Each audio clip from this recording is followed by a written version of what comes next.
How's it going? Brad Phillips here with Hagerty. Episode 8 of the Sunbeam Tiger Redline Rebuild 289 project continues. So we've come a long way. If you watched the last episode, the engine and transmission, drive shaft, all that's hooked up. But that still leaves an awful lot of work to do. So what I'm really hoping to get done here, if I consult my list, is get the rest of the stuff that's underneath the car finished, like the clutch slave cylinder and the starter, get that wired and plumbed in. That way I can actually get the car back in neutral and try the clutch and make sure that all that alignment feels okay, and that way I can roll the car around. I also need to bump the car a little in gear so I can get the timing of the engine. Somehow my 12 degrees, I put it in to get the distributor in, somehow became 30 degrees after a bunch of bumping around. So that's not hard to rectify. I can just kind of knock it back a little bit in gear, no problem. But I want to get the radiator in. I've got to get the lower radiator hose done. The Griffin radiator, I've got some rubber mounts that I've built to go in. Bought a few pieces. There were a few things missing that I may have lost them the last time I had the car apart. Who really knows? And fuel line, bunch of miscellaneous things, but my plan is to get this ready so the next one I can actually get the front subframe back under it that has the front wheels, and I can get the brake lines all redone.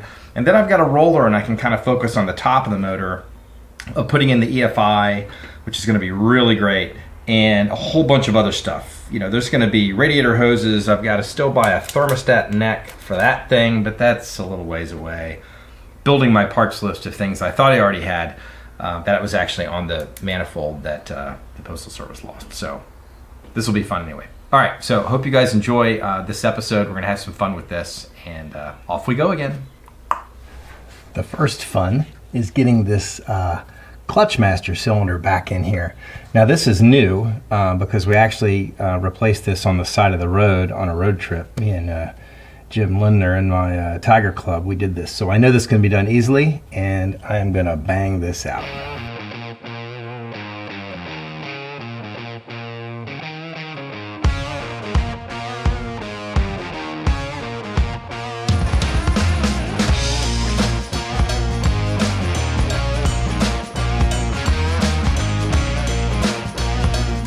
I can't see at all what I'm doing because this camera is right where I need to be, so.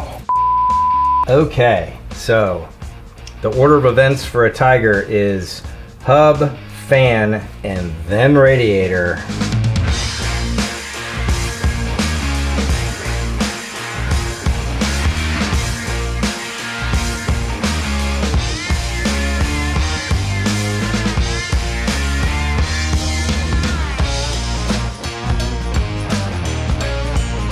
All right, so pretty good.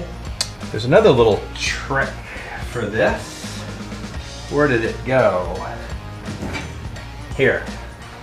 It may be easier to go ahead and put the fan belt and just kind of lay it there out of the way, because I was test fitting some stuff the other day and I actually rubbed the fan belt between the fan and the radiator and made a little dinger in it, and I hate that because it's such a pretty aluminum radiator. So anyway, next.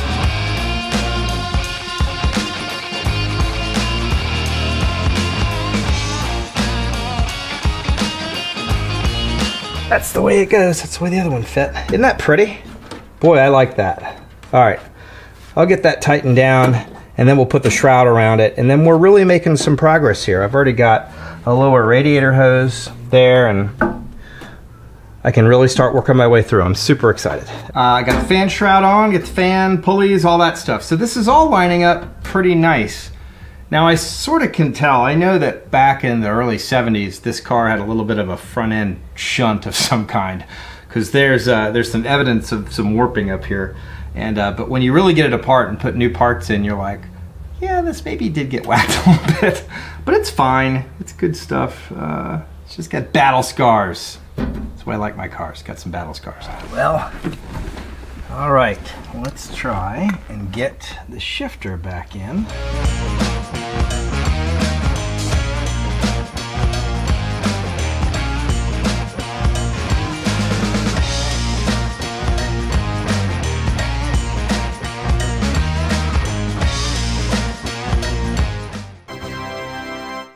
Okay, here's where the fun of this goes on. So I pushed this back under there, as you guys saw.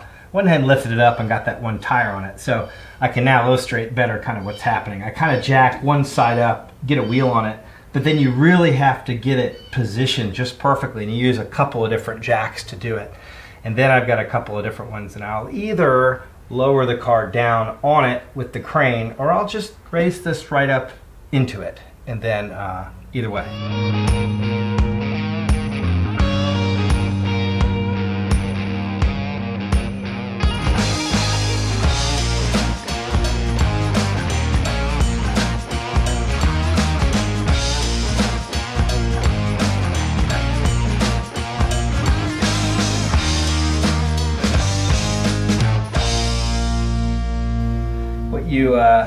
What you might be able to tell now, obviously this isn't doing anything. This is held up just by the wheels, and it's basically in position. There is about 3 inches that this all needs to go up in the air or down between the mating surface of the subframe and the other. So that's super good.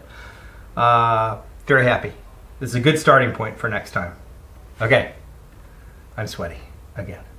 It's only getting warmer in here.